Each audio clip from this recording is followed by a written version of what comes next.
Welcome back to Learn Economia. In this video, we'll be discussing the second part of the Ricardian theory of growth. We have already covered a few points with respect to the theory or the theory proposed by the Ricardo or theory proposed by David Ricardo. So, having said so, it's important to go to the theory in its details. So if you haven't watched the first part of this video, the first part of Ricardian theory of growth, it's better for you to go and watch that video and then come back and watch this. So this is important to have a better understanding of the theory, especially with respect to this particular video. Okay, so having said so, we have tried to understand the theory proposed by Ricardo in the previous video as well. So in that video, we have gone through several points, and as a continuation of that, we have to understand several other points in this video. Now coming to the sources of capital accumulation, in the previous video we have discussed some sources of capital accumulation, and here just look at the other sources of capital accumulation. Now coming to the view of Ricardo, what he has done is that he has actually stood for capital accumulation, and he says that economic development of a nation actually depends upon the difference between production and consumption. What he has done is that he has stressed the role of capital accumulation in economic development, and also he says he stresses the role of increasing production and reducing unproductive consumption in order to have development process in the economy.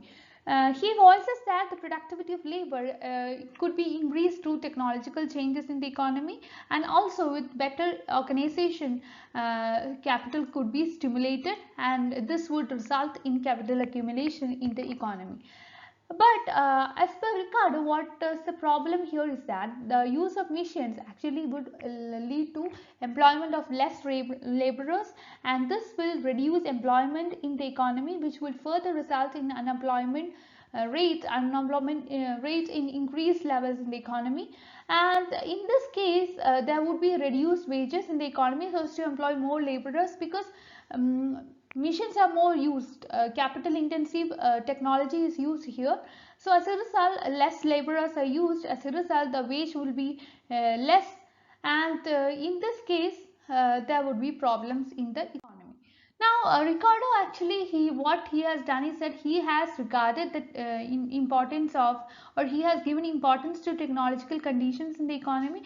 So in order to lessen the complications, or in order to do away with all the complications brought about by the technological condition, what he has done is that he held technological conditions in the economy as constant in order to set his theory. And also it's important to note that as per Ricardo, taxes are the source of capital accumulation, especially with respect to the government, because it is the government which collects taxes, right? Now Ricardo, as per him, taxes are mainly levied to reduce conspicuous consumption. That is, in order to reduce luxurious consumption, government is taxing the people. So otherwise what happens is that the imposition of taxes on the capitalist, landlord and laborers would transfer the resources from one group to the government, because these capitalist landlords or the richer people in the economy are actually paying taxes to the government. As a result, there would be a transfer of income from these category of rich people in the economy to the government, and later on what happens is that the government would be distributing the income for the poor people. So this is what we have in the real economy, right? What we could see in the reality. Now as per Ricardo, for him, what is the scenario is that taxes would adversely affect the investment, because it is the rich who are taxed, right? So actually these people are very much they are able to make investment in the economy, and if the government increases the rates of taxation, what happens is that the amount of money left with these people to go for investment in the economy would be less. So as a result, tax will definitely have its adverse impact upon the investment levels in the economy. So therefore, Ricardo was not in favor of imposition of taxes, because he believed that tax would reduce the income of the rich people in the economy, especially capitalists, landlords and all. As a result, this will lead to reduction in profit, and this will ultimately result in less capital accumulation in the economy, which would further impact economic development adversely.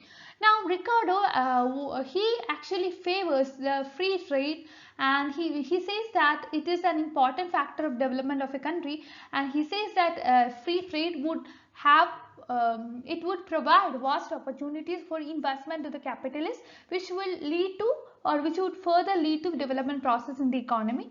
So capitalists can make investment in export oriented industries and earn profit, and the reinvestment of profit can be made by capitalists. Then this will further enhance the development of countries. So this is how Ricardo see, or he visualized the role of trade, or the role of export import and all in the development process of an economy. Okay, now he says that the capital accumulation, it can be raised by importing corn. Here the case of corn is taken as the very most famous example as far as Ricardo's theory is concerned.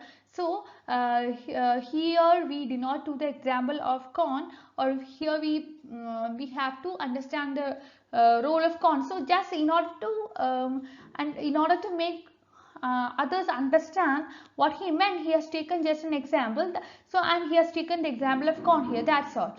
No other reason for taking corn here. Okay, so he says that import of corn leads to fall in demand for labor, which will deteriorate the economic conditions of laborers. And on the other hand, what happens is that the landlords, capitalists, they do not think it to fit import corn, cheap corn from the foreign countries. As a result, their profit would decline. If you look at the figure which I'll be explaining, you will be able to understand all these things clearly. You can see that the quantity of corn is measured along the vertical axis and labor is measured along the horizontal axis.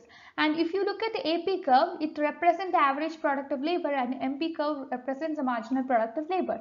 And it could be understood that with OE amount of labor, what happens is that total corn produced is OPQE, and here rent is denoted by the triangle PQML as the difference between AP and MP, and substance wage is OW, and the supply curve of labor is WN, which is infinitely inelastic, and also the total wage is denoted by OWNE.